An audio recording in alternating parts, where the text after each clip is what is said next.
Good evening. We're going to call our meeting to order and welcome our guests here this evening. Any declarations of pecuniary interest from our members? Seeing none. We have our audio and video recording notice. So board members, staff, guests, and members of the public are reminded that the full authority board meeting is being recorded and will be posted to the authority's website along with the official written minutes. As such, comments and opinions expressed may be published, and any comments expressed by individual board members, guests, and the general public are their own and do not represent the opinions or comments of the full authority and or the KCCA Board of Directors. The recorded video of the full authority meeting is not considered the official record of the meeting. The official record of the full authority meeting shall consist solely of the minutes approved by the full authority. All right, our first item on our agenda this evening is delegation. So we have with us James and Sherry from the London chapter of the Ontario Archaeological Society. So you're here to talk to us, and I'm going to turn the floor over to you. Okay. Welcome. Thank you.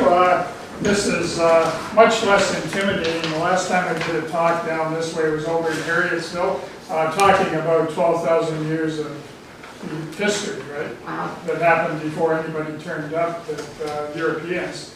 And I was preceded by two Elvis impersonators. Only in Harrietsville would that work. Yeah, thank you very much.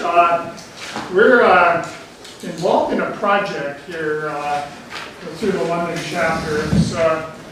And this is the agenda anyway. I'm going to talk about our research project and give you a bit of background to the site that's on the Lake Whitaker Conservation Area. And Sherry's going to take over and talk about the Ontario Heritage Act and a possible proposed protection strategy in a partnership with the OAS. Yeah, one at a time will do. We've got a project going with the London chapter, and we kind of zeroed in on the area, like a 7-kilometer area around Lake Whitaker, because we had done some research out that way quite a few years ago now. As I look at some of my records, we excavated a site near Harrietsville that was related to the one at the Lake Whitaker Conservation Authority. So we're looking to conserve archaeological sites, and we picked this as a study area, mostly because we were familiar with it, and there's some interesting problems in there to work on. It also provides public education for licensing and conservation requirements. We're doing training, we're doing outreach to landowners, and at the end result of this will be, basically this is a research project, we'll be doing publications and lectures on the thing. One at a time. Okay, Got you, Bob. there it is. Okay, that's centered on Lake Whitaker. Those are some of the properties that one of the landowner we've been dealing with has allowed us to look at. But in our research going into this, we were aware of several Iroquoian sites in the area. And kind of the background of our thought was it'd be really nice to put a sequence to these, because typically these sites are all related and we're all the same community. Now the Iroquoian, basically these are ancestors to the neutral Indians that were encountered by the Jesuits in the 1650 about there. They spoke an Iroquoian language, same as the Hurons or the Petun and the New York State Iroquois. They lived by hunting and agriculture. They primarily corn, beans, and squash, which they referred to as the three sisters who sustain us. They lived in villages, frequently with palisades around them. Women tended the fields. This is a division of labor. Men were typically involved in hunting and warfare, and villages were moved frequently every 20 years. Because these are all constructed out of fairly small chunks of wood, after 20 years they're going to rot out and fall over because these aren't good pressure treated or cedar that they were using. And basically it was falling apart after 20 years, and they used up all the firewood within a reasonable distance of where they were living. So about every 20 years they build a new village and move on. There are some replica villages in the area. One is at the Longwoods Conservation Area, that's Scanadot. That's the The top ones and the one on the bottom left is at the Museum of Ontario Archaeology up near just off Wonderland, almost a fan shop. And then the bottom left is a interior of a longhouse that they would have lived in. The archaeologists divide this late woodland period up into 3 stages: early, middle, and late. And if you really wanted to, then you could divide the late up into early, middle, and late. But anyway, we kind of make fun of these at times. What we're dealing with the site on the Lake Whitaker area is Middle Ontario, Iroquois, dating to about 1400. How far back that goes, 1,000, you can argue, but and it's probably a Middle Port substage. Is this a point? Yeah. Oh, that doesn't work on it. On this. Yeah, so, okay. I can point at anything but the screen. Okay.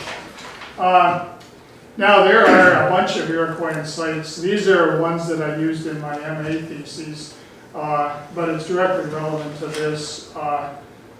Basically, this is all the way from the Caradoc Sand Plain on the left over to kind of the center right is the Lake Whitaker. You can see the lake on the map there.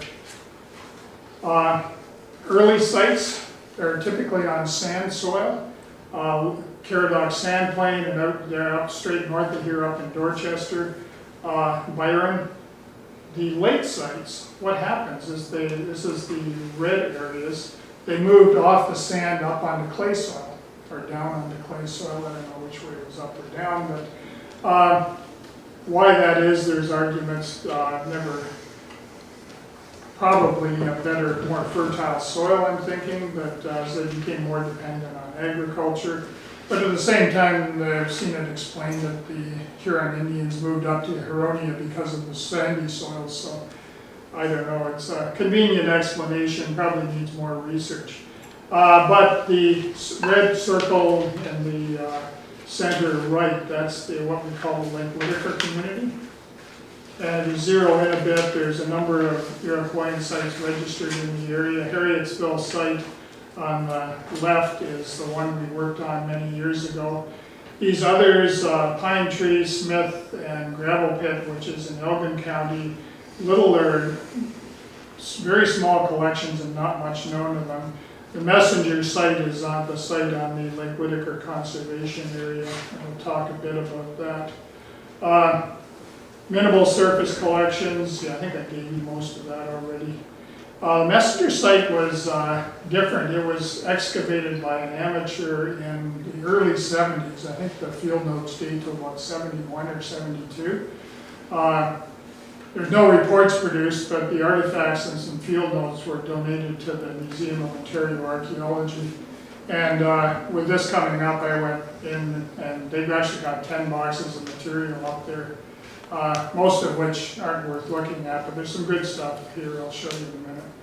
The only publication out of this was an MA thesis in 1983 where the rim sherds were analyzed. And the site was registered in the late 70s. That's what's your ministry now? Sorry. Ministry of Tourism, Culture, and Sport. Yeah, they keep there's an archaeological branch in there. I can't keep track of it because it changes every 2 or 3 years. Anyway, so it was registered. There's a register in the archaeology branch, which is located in Toronto, but we can get access to it now online. These are some of the artifacts from Messenger. These are the pottery rims, which we use to kind of date the site. Looking at that, there's with the horizontal slashes and the oblique slashes at the top. That's a very common type. And when that's really strong, it dates the site to about 1400 AD roughly. Here's some more. There are some other different, which I can't point at for this, but the upper right and upper left is a slightly different one. But the stone tools weren't that exciting because I was a bit surprised when I went through this. There's kind of very rough triangular projectile points across the top and a scraper on the bottom right. some other sites in the area that are almost identical time-wise with this. There's some really nice projectile points on. Why, I don't know. And there was pipe on the site. They were smoking. There was something, the gift that the Native Americans gave us. At Harrietsville, we actually got a tobacco seed when we were doing the excavations there in the flotation. There's the sites again. Now, one of the things that when I wrote up the Harrietsville site, I proposed this is just a wild guess as the sequence. The Messenger site is probably the earliest. Then maybe it goes to Gravel Pit, then maybe to the Smith site, then Pine Tree, and then down to Harrietsville. I think Pine Tree is fairly close to Harrietsville in time. Harrietsville is very late. The other ones is just a guess. It could go either way. One of our things we were talking about doing was trying to see if we could put this into a sequence, because it would be really neat. Anyway, and with that, I'm going to hand it over to Sherry. We visited the site with your staff. Yes, well, the Messenger site clearly fit within our study area.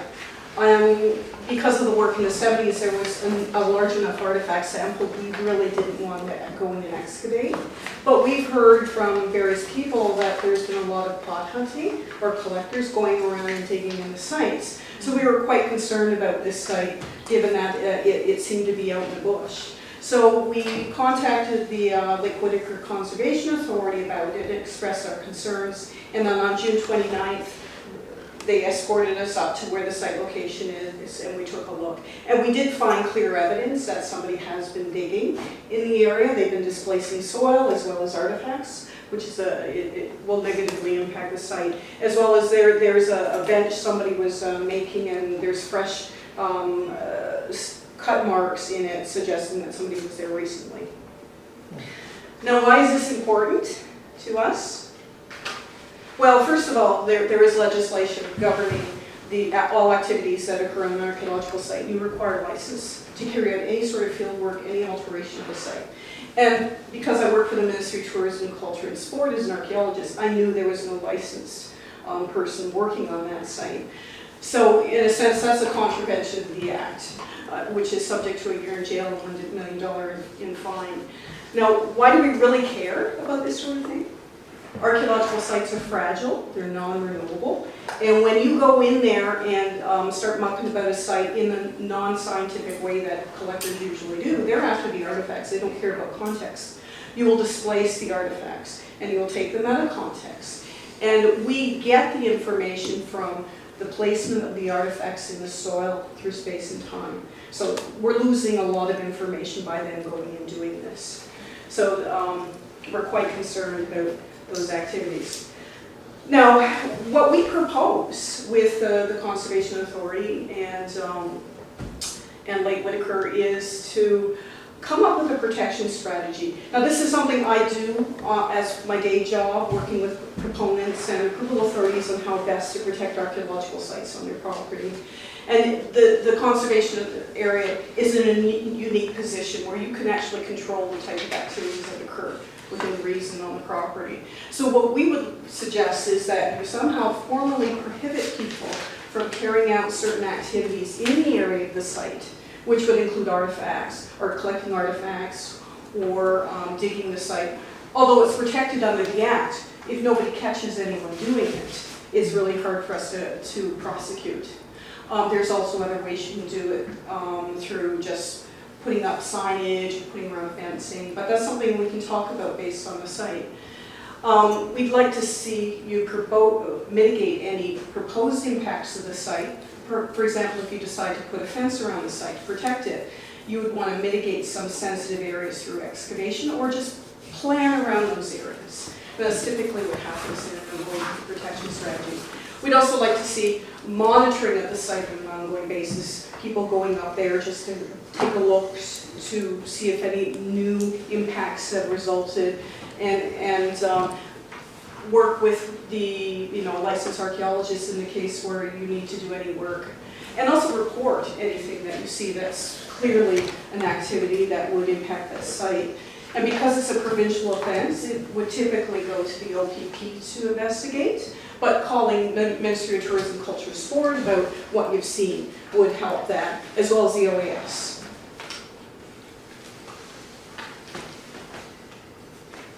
Now, because of the location of the archaeological site and the limited amount of work that's occurred, we don't really know how big the site is. We don't really know the limits of the site within the Conservation Authority. So what will need to be done as part of that protection strategy is to define those limits through archaeological fieldwork. And typically in this type of situation, it would be test pit assessment, which is digging small shovel-sized test pits down the subsoil, screening the dirt, collecting any artifacts and backfilling the test pit, and then marking the location of what you found in the map. So essentially, as you test pit a broad area, and it's typically at a 5-meter interval, over time you'll get to see where the artifacts are, where the concentrations are, and eventually they may peter out to a point where you can say, this looks like the limit of the site. And so you could then, on a map, define where the site is and the area that should be protected going forward. So we propose that we would partner with you on doing this assessment work, as well as doing the ongoing monitoring and any excavation that would be needed. That would contribute to formal reporting of the site, so we would have clear maps as to where the site is and what we found. We would do that with volunteer labor, and it would also be an opportunity for Conservation Authority staff to get some experience out in the field, learn more, and perhaps take over that monitoring on their own going forward. We also see that there's opportunities for Indigenous communities who are quite interested in archaeology. We have a number of groups nearby, the United First Nation, the Chippewa, the Thames First Nation, Six Nations and such. They have active programs where they are involved in archaeology on a regular basis as engagement. So that often community members would just come and watch the work or help in the field work, and then they report back to the community. So it's an opportunity for them to connect firsthand with their heritage, as well as learn more and get some training about what archaeology is all about. So the benefits, the obvious benefit is the long-term conservation and protection of the messenger site. And that's very important because we don't want that continued looting going on with the site. There's a potential for a contribution to the Conservation Authority programming. As a result of this field work, we will generate more artifacts, and then these potentially could go on display if you choose to promote the site in any way.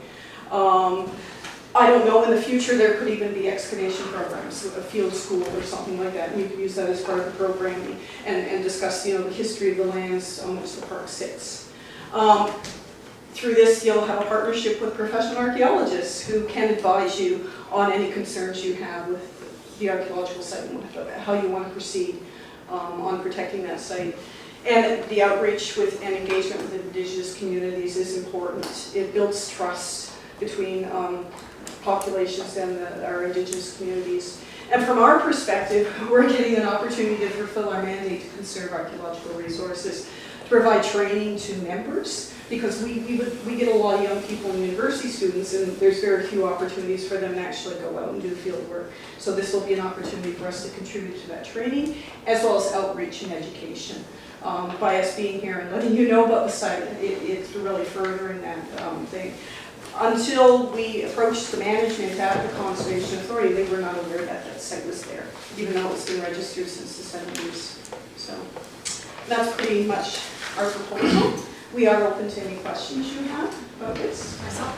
Through you, Madam Chair, I would certainly offer my cornfields for your pot investigation as well. Thank you. He's in there. Yeah, are you?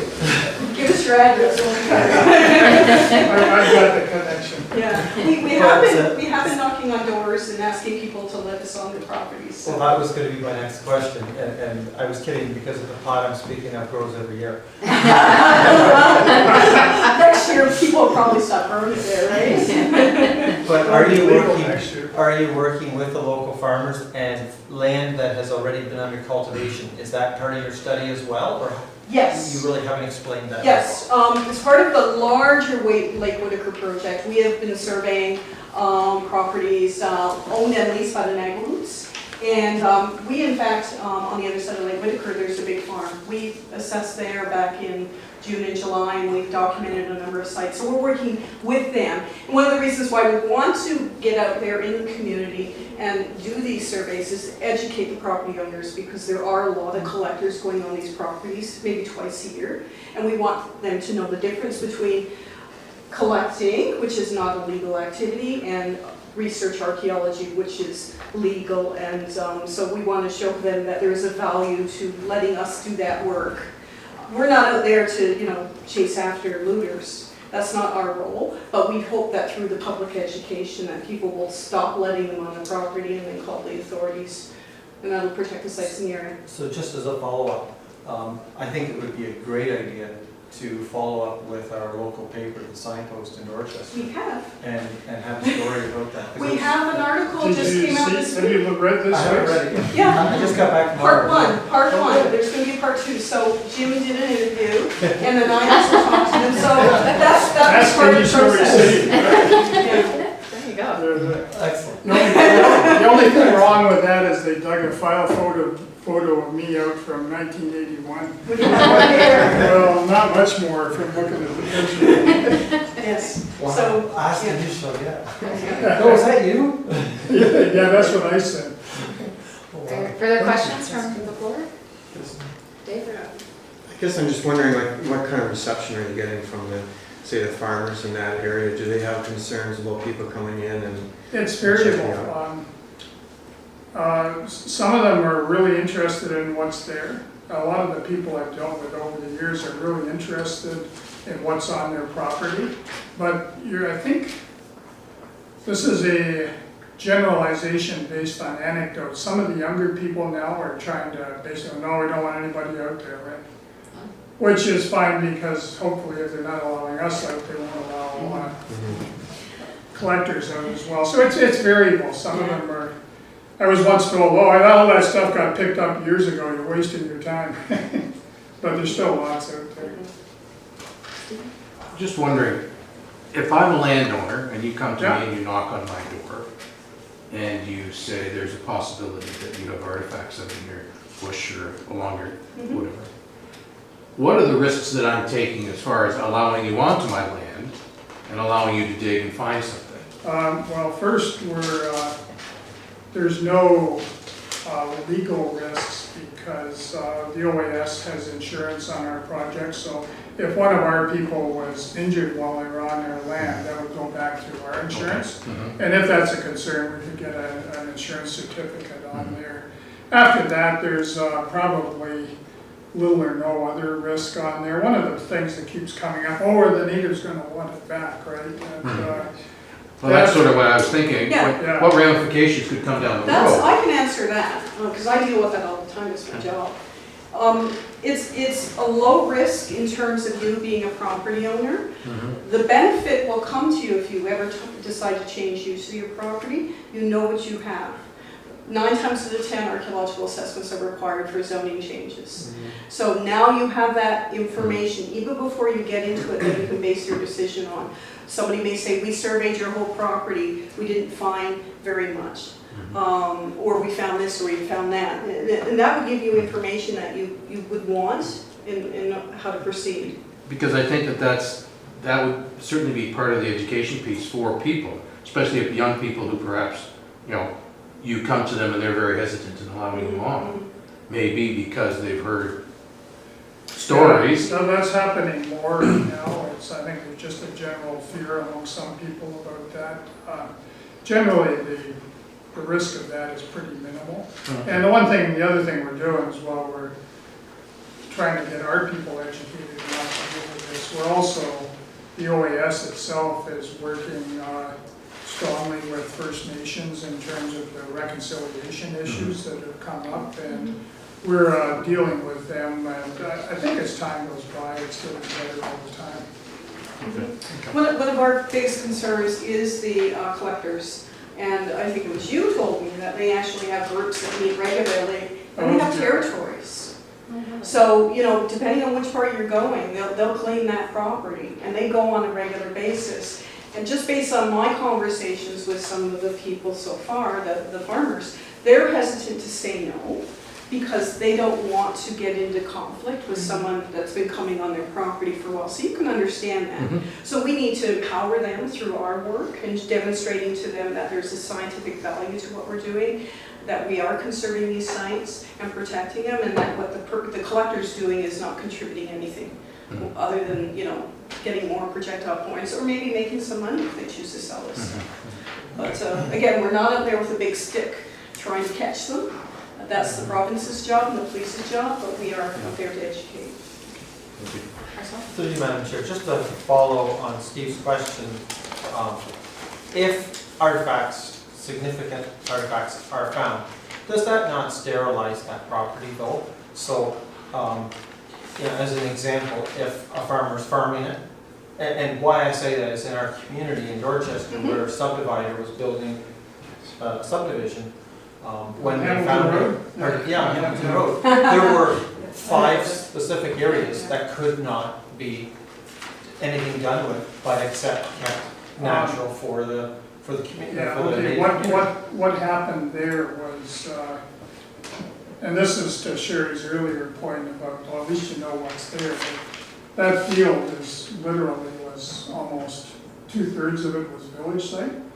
And it was being, normally the way that would go is that it would have to be mitigated because it was a fairly important site. So they would go in, strip it, map it. What caused the grief there was that they encountered burials. And there's a whole other protocol kicks in with burials. But they didn't, that's not widely known, so And is there was this, like 24. is this the situation though where the developer went in there and impacted those burials because he was upset? Yeah, you can't And do so that. that's why it got caught Yeah, up it with just these made it illegal worse. leases because they weren't following the process. Now typically if a farmer has a site on the property, it doesn't chase their ability to continue with the agricultural practices. It's when they change in use, if they're going to do a subdivision or something like that. And we find that those costs associated with archaeology are such a small percentage of all the overall costs that it's not really a big impact. And usually we go out of the way not. I worked with Chris Ellis at Western for several years on a site up at near on the Assault River, and we were going out of our way to make sure we didn't find any burials. It's that's yeah, but there's a protocol that kicks in. All right, are there any further questions? I think it's very interesting. I'm very interested in these types of things. So I think at this point, we can refer it back to staff to come up with a plan, figure out some next steps, next month, and then report back to us. Elizabeth, is that Yeah, sounds great? if we get approval, we would probably do it in September or October, Okay. when the season is a bit low and Yeah. doesn't attract as much attention. Yeah, because then that will draw more people, right? that we Yes, don't want. yes, yeah, Yeah. exactly. Okay. Yeah, okay, we're happy to do whatever. Like if you don't want us digging, that's fine. We offer on if you want to display or some educational programs, we'll still work with you on that too. Do you want a motion or just referring, is the direction good with you guys? Or do I you think guys the want to- direction is good for right now, maybe we'll report back. Good, all right, well, we'll look forward to hearing back on that, certainly very Okay. interesting, that's for sure. Thank you very much. You never know what's in your own backyard, right? Well, that's it, yeah. I don't know, I found that there was I'm at war with chipmunks, I think, there was a skull dropped in my, seriously. Don't fill in chipmunk holes and put rocks on them, don't drop skulls in your garden. Oh, No, if. that's one of them's mine. Did I get that USB key back? Yeah, I'll show you a picture when you're, it's funny. You get the USB key. No, thank you. Oh. I'm just He's gonna. just gonna sit down. So we can- I'll show the presentation first. I'll kill it, don't minimize it, it's still alive. The present, this is a Yeah. different. this Oh, is a that's different another one, okay, presentation. that's it. Can I pull it? I'll take the risk. Okay. It'll damage mine, not yours. Thanks a lot. Thank you. Thank you. Okay, so the next item we've got on our agenda is our minutes from our June 21st meeting. So can I get a mover and seconder for the minutes? Ian and Ralph. Questions or comments on the minutes? I wasn't here. I do appreciate our vice chair filling in for me. I was a little jet lagged. It was a very long week. Was there? But Okay. I don't remember where it was. Anyway, so if I find it, I'll pass it on. Okay. Seeing no questions, comments on the minutes, all in favor? And that's carried. Next up, we've got matters arising, our project tracking report. So that was sent out in advance. Been a busy summer so far. Lots going on. Happy to see the rain today, I'm sure. Madam Chair, if I could just touch on one thing. As you mentioned, there's lots going on, but the frag, well, Algie will comment on too, but what I wanted to mention here was the Phragmites. So there's two pockets of Phragmites out at Lake Whitaker, and the green pocket is all on dry land, and that's mainly at the day use beach on the property. And Jeff, with some of his summer help, we've taken this as a pilot project to see how we can contain it on our own property. So this is Chris, one of our summer students, and a pre-picture. As you can see, that the height of the Phragmites there, how dense it is, and this is right around one of our boardwalks out to a fishing platform, and it's pretty well choked that entire area. And this is a couple hours in to whacking it with a big weed eater. So it's a slow process, but it's really shocking to see it once it's removed. And one of the comments that the staff did make is that area is usually very wet.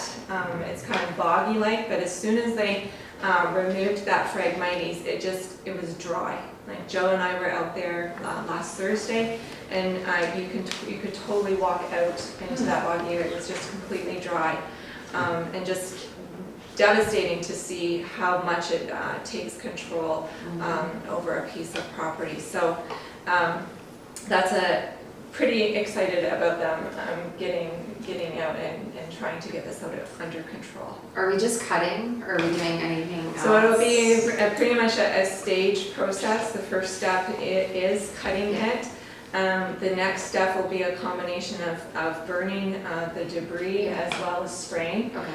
And we're told it's basically almost a 2-year project. So this year will just be kind of cutting and getting it under control, and then seeing next year how much of it returns and comes back, and then following kind of the same strategy again next year. We're having really good success in the city with our program, but we're a couple of years in, and that's just it. You've got to see that time frame. So I told you you almost have to dedicate about 5 years to really get rid of get it. yeah, it's pretty invasive, horrible stuff. So okay, Madam Chair, Ralph. all you have to do is look along 401. Yes, All the sides of 401, it's that's all it is. disgusting really to look at it. Okay. Anything else on the project tracking? Any questions from anyone? No? All right, can I have a motion to receive that confirmation? Dave and Marcel, all in favor? It's carried. Our media reports are there, from July and August. Nice picture of Joe on page, I don't know, page 20 there. Yeah, so any questions, comments on media? Anything to add? Nope. All right, watershed conditions report. I'm wondering how happy Jennifer was today. Get a little water in the watershed. So it's just information report, and it's a note there about the algae bloom in Lake Whitaker too. So. And just to clarify, it's green algae, which is very much different than blue-green algae that you're hearing about on the lake. It is a natural occurrence, but it does make the lake turn a distinctive green. Any questions on the watershed report? Do you want a motion on that? Maybe both of them? Yes, to receive those Both of for those? information. Max, Ralph, all in favor? That's carried. Peacekeeper Park. They've been busy. Madam Chair, again, it's just an update on some of the progress that they have been making out there at the park, and maybe one day in the near future we could go out We'll get a visit. and tour the site. On a rainy day. But if you do venture out there, they'd be more than willing, and have offered at various times to take any member that's willing around some of the improvements that they have done on the site. This is just an update for information. Sounds good. All right, we'll move to correspondence. Not a lot of correspondence. No, I don't have anything to add. So we just have the letter from MPP Jones there that was attached for information. Questions, comments on that? Marcel? Madam Chair, I wonder, would our intent be to just receive this or to endorse this? What was staff's direction on this? I put it in because I thought it was, it came to the authority. I think it's a matter of, in my case, was just information back out to the municipalities. I didn't think that there was any action required on it. So, I guess to follow up, as a board member, I think it is important for the public to be made aware of spills as they happen.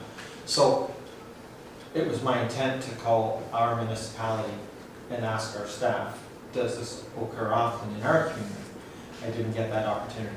But I think as a conservation board member, I think we should be more than receiving this. I think we should be endorsing this because of, it shows actions that we should be taking if we believe this. Well, as a board, if we don't believe this, what are we doing? Yeah, oh, I'm with you.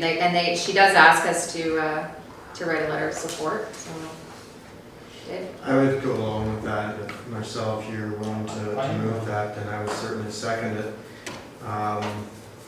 If we go back in the 90s when St. Thomas had a huge issue, and then some things were done since that point, like you've got that large holding area now, which certainly made a difference.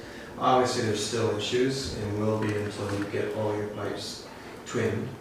I mean, that's really what it comes down to for St. Thomas, right? With Port Stanley, I know we don't have that issue with the lagoons and so on. It's controlled, but I would certainly support that. I mean, you go back to we're talking about our own conservation area, but when you hear these reports of all these massive sewage dumps in the St. Lawrence and so on, Niagara Falls, which has happened in the it's something needs to be done.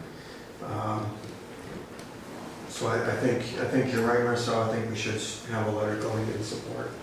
And I'd so move. All right, so it's moved and seconded. Any further questions or comments from the board? All right, all in favor? That's carried. We'll get a letter off. We'll do that. And we're up to our statements, revenue, and expenses. For the end of July, we're tracking fairly well at the campgrounds. Holy cow! And I know that doesn't account for all the expense. I know there may be other, but wow, things are going well that way. Everything else, I didn't see anything else that kind of jumped out. Flags, everything looks good. Did anyone have any questions on the financial statements, Dave? Just the one, the OPG grant, that comes later in the year. I thought that's what it was typically, but okay. All right, can we get a mover and seconder for the statements? Ian, seconder. Marcel? Seeing no questions or comments, all in favor? Those are carried. All right. New business. Oh, work plan for the budget. Elizabeth, I'm going to turn that over to you. We're always talking about budget. We are. It's important. It's even past 2017 yet. Madam Chair, this report is stemming from an indication from board members, just a desire to have a little bit more involvement as the budget progresses throughout the year, rather than getting delegated to the Personnel and Finance Committee, and then coming back for full look at from the board at the end of the year. So what I'm proposing in this report that was in the advanced package is just a reminder that we're currently in the second year of that 4-year budget plan that we worked out mainly set in motion by the City of London's multi-year budget process. So this year, again, we're looking at that 7% increase in levy, and that's mainly to support the transition of support for the IT supervisor position that we were phasing in over that 4-year period. But the proposal here for the work plan moving forward is to keep members involved as we progress and refine the budget for this year in terms of that 4-year plan. What I'm proposing is that each department bring to you kind of a synopsis of their department and basically their budget proposal for that given year and what we can do within that proposed 4-year plan. So this month we have prepared for you the public relations and outreach and education that I can get to you in a minute. This whole process, though, has been working through the staff levels for about a year now in terms of the staff sitting down individually and as small groups to look at short and long-term objectives or what is realistic for our current staff to produce in terms of deliverables within the budgetary means. And how I've described those kind of goals that staff have set through our discussions are outlined in the report, mainly continuing to build resiliency in landscape, and that can involve enhancing some of our water quality programs that we currently have in place. Securing long-term funding for our stewardship projects, so continuing that good growth that we've seen in the Elgin Clean Water Program, the Kettle Creek Clean Water Initiative. The staff are hopeful in terms of developing forest management plans for conservation areas. We've started in terms of the phragmites and getting a better sense of the invasive species on our landscape. Jen is working very hard to find some funding to continue DFO drainage sampling and mapping, as well as our watershed report card. Enhancing communication strategy, we'll talk about this in more detail with the next report, but continuing to develop our media strategy as well as continuing outreach into the education system. And enhancing our outreach and education with students and the youth of the community. Building capacity to better serve our clients, and this is one area where having that GIS IT supervisor in place allows us to share more information with the public through the creation of databases and having someone in-house that can help us immediately post things online in a meaningful way, as well as develop mapping systems. I can't tell you how valuable it has been to have Cliff downstairs and be able to go down and say, can I have this map? Not just for funding proposals, but it's helping staff do their jobs better, even in terms of hazard tree identification and removal. So just to continuing building on that progress and increasing staff and board training. This is something that's come up frequently in staff discussions. And basically it's around the staff are so busy right now just trying to keep their head above ground in terms of their day-to-day activities. I think we're really pushing that threshold in terms of getting or taking on new projects, but it also impacts their ability just to find the time to go out and participate in different training opportunities that come up, or just networking and finding the time to get out to other CAs and networking with them about new ideas and things that are new on the landscape. So it's really looking at that as well as increased opportunity for our board members to do the same thing. I think it's been a number of years now since we've sent a board member or a staff member to the Laternal conference that happens every November, and again, it's just a great networking opportunity. So over the course until basically the end of the year, which if you're willing and you like the proposal, It would be that each department would come to you with a presentation in terms of what they feel their department can handle within the projected budget increase of 7%, as well as forecasting into the future and looking beyond that 4-year cycle as to what are the pressures coming up, because we realize it will be all too soon before we're looking at another 4-year horizon in terms of planning. So we certainly, as we progress through these different departmental reviews and presentations, staff are really looking for board members' input and discussion back as we refine those deliverables for 2018 and beyond. Questions or comments from board members?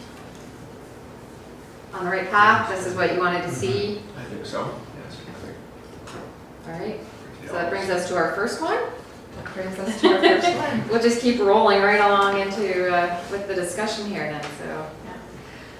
Madam Chair, Louisa does send her regrets tonight. The hope is that as we do these different departmental reviews that you'll have a chance to interact with the actual staff that does the groundwork.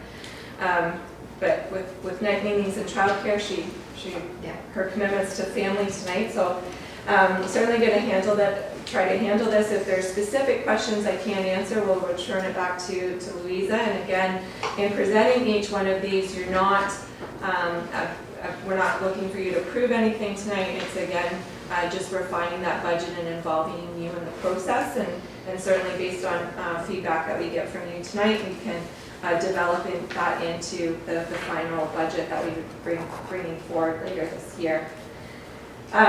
So as we go through the next year, each one of these departmental reports will kind of follow the same flow, so hopefully it will become familiar to you. You can see in the main objective of this program is just communicating the KCCA's profile, our programs and services to the watershed community. The standard deliverables are the first thing that's identified, and again, Louisa has been very carefully managing the corporate image, including our website and social media accounts. She delivers the education programs, including in-classroom presentations, as well as over the last 2 years, increasing the amount of field trips to Dan Patterson Conservation Area, so working with different schools to get school groups down there. She also markets our campgrounds for us and every program within the authority. And when she's not busy, she's got special events that she's delivering out at the campgrounds and for the authority in general. The standard communication products that we do every year, the annual report, visitor's guide for the campgrounds, the watershed report card is on a 5-year cycle with a yearly update, excuse me, and website and social media content. So her goals, proposed goals over the 2018-2019 period is conveying our priorities as part of our standard deliverables. So this is always a challenge for her, but really committing to it over the next 2 years is to sit down with staff and coming up with ideas of a good news story that we can be delivering and promoting the authority's programs and services, at least one per month. This is a little easier now with social media. She has a better handle on social media. We can kind of present our own stories on our own schedule. And submitting photos and videos or just behind the scenes look at what the authority does. One example, she's just gone out with Jen Dow and done video on how do we do benthic sampling, like what does that mean, and actually showing it and editing that and getting it out to the public. One thing that I'm kind of excited about is this idea to better target our communication vehicles, considering the cost. So the annual report tends to be, for our budget purposes anyways, it is a cost every year to do it. We do find that we always have copies left over, and it kind of hurts you a little bit to realize that those didn't get taken in the community or distributed, and it seems a cost that maybe we didn't have to do. So a lot of the authorities are looking at this idea of a digital annual report. They're actually developing, it almost looks like a website, and so you can scroll through it, you can put videos in it, it's almost like a living document. You can also distribute those through PDF, so no means replacing it, it's just better matching our funding dollars and distributing it in an effective manner. So you can see from kind of the quotes that she provided you, the cost of doing a digital annual report, including coming up with a domain registration for that report, so it's constantly there for the public to look at and download, is about $119 versus upwards of almost $1,000 that we've been spending on printing the annual reports every year. The watershed report card will be delivered in 2018, and we'll be utilizing some Conservation Ontario templates to get those out and ready. Facebook, Twitter, Snapchat, YouTube, Instagram, Louise is up on all of them, and really committing and tailoring our message to the different types of followers that really use those different mediums, and so she will continue to tailor that. One thing that we've noticed more about is that each one of our conservation areas has its own separate following. So it's not so much about managing the authority profile as much anymore as looking at how are we tailoring an audience for Lake Whitaker, how are we tailoring an audience to Dalewood, and even places like Dan Patterson have a following, or the Kettle Creek Dog Park. So it's just a new age of doing things that she's, she's got different targeted audiences and different messages for each one of those. So it's very exciting, but at the same point, there is a time commitment to come up with content for all of those. The other one that she really wants to concentrate on is expanding existing partnerships and develop new ones. In the past 2 years, we've kind of been a little bit passive in terms of our connections with the school groups, so distributing a pamphlet on what we can offer in terms of field trip programs and waiting for them to make contact with us. She wants to kind of reverse that and actually get out and meet with the principals, meet with them face-to-face, have that communication with them in terms of what deliverables we can offer and what they're looking from us to expand that outreach and education. And continuing to work with our past partners such as the health unit and the art center and the public library, but also approaching new partners such as the St. Thomas STEAM Center to explore possible shared programming. And I think with the STEAM Center that should be a fairly good match, and I'm hopeful that there'll be some exciting projects coming out of that. The last section of each report will concentrate on 2020 and beyond, and that's kind of crystal balling what we see could be factors coming to play in the next 4-year cycle that we'll be dealing with. One thing that you'll see come up, I think, quite regularly in these reports is an issue of staffing. We're not saying that we need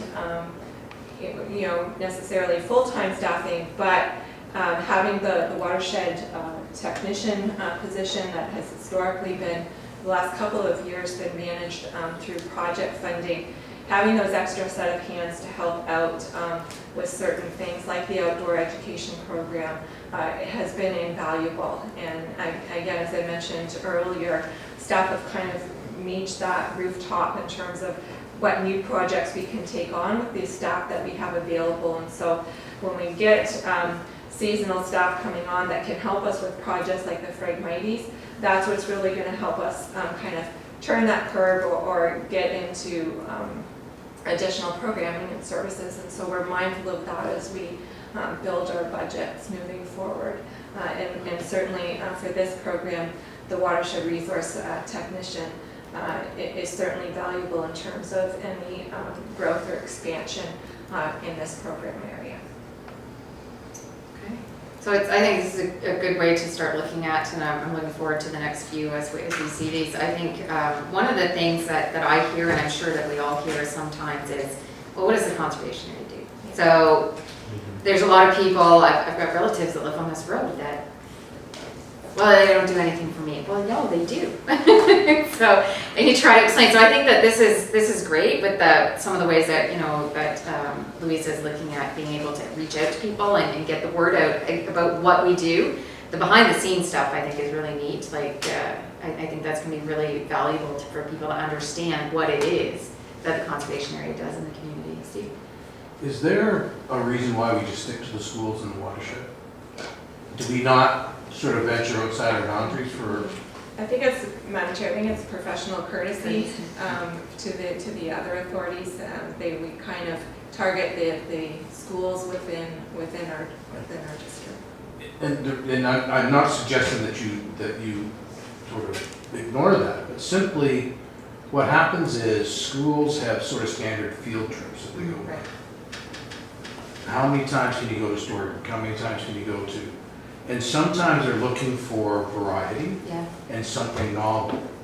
And I think that our Conservation Authority offers some very unique experiences for kids that they could learn from on a visit, and like it's marketing and it's it's like any other sort of group.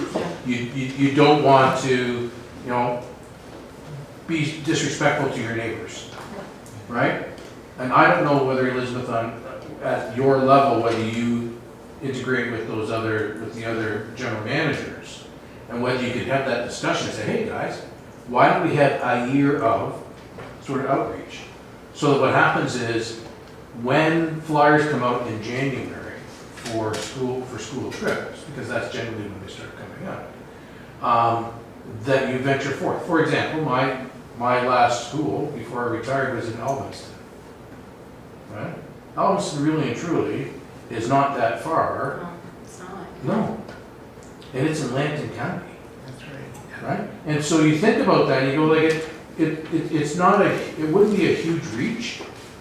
And as long as people knew you weren't doing to grade, but rather simply to provide a novel experience, because every school runs out of ideas. And you see that every year with teachers. And you get with parents who, you have 3 kids and they all go through the grade 1 class, and grade 1 class, in June now you'll go to Stourbridge Gardens, and right? And maybe sometimes it's a good idea to add some variety. Right? And everybody can do it. So it's not just something that we would do. Yeah, that's a good idea, something we can consider. I know, you're right, like my niece they lived in Waterloo, and kindergarten, they bust up to Stourbridge Gardens in London for their year end. I know, it was weird. It was the strangest thing. So, yeah, that's a good idea. Thanks, Steve. Yeah. Like I think we have so much to offer. Yeah. Every CA has something to offer that's unique, that no one else has. And so why should you just keep it to your own local schools when other people can? Yeah. As long as we don't step on anyone's toes. Well, as long as right. it's fully transparent. Yeah, exactly. No, I like that idea. That's great. Any other comments from ideas and questions on the report, dialogue? This is good stuff. Yeah. Right. I think it's the way to travel, because getting information into the newspapers, thinking the London Free Press and St. Thomas Times Journal, it just doesn't work. No. They are just not interested in that sort of thing, which is unfortunate but true. Yeah. The signpost obviously does run some things. Yeah, it's more those smaller, like the signposts, the weekly news, the Lake Erie Beacon, those ones. So yeah, I think Louisa's very good at the social media stuff as well too. So very good at it. I did like the picture that was posted recently of the fish that joined them in the canoe. So. Oh, yeah, it literally jumped in the boat. Yeah, jumped right in the boat. So. Wow. Yeah. Did they have a license? Yeah, so when that happens, if you get caught, Just. Okay, so do you want a motion on this, If or I could have a receipt for motion on information? those, just a receipt of information on both the budget 2018, 2019, and then the corporate services report for public education. All right, Steve and Max, any further questions or comments? I think we're on the right path, so we'll look forward to the next one next month. All in favor? And that is carried. Thank you. Next item is added Dalewood Bridge preliminary design approval. Sorry, Madam Chair, we still have the Conservation Ontario's. Oh, sorry, yes, I'm sorry, I jumped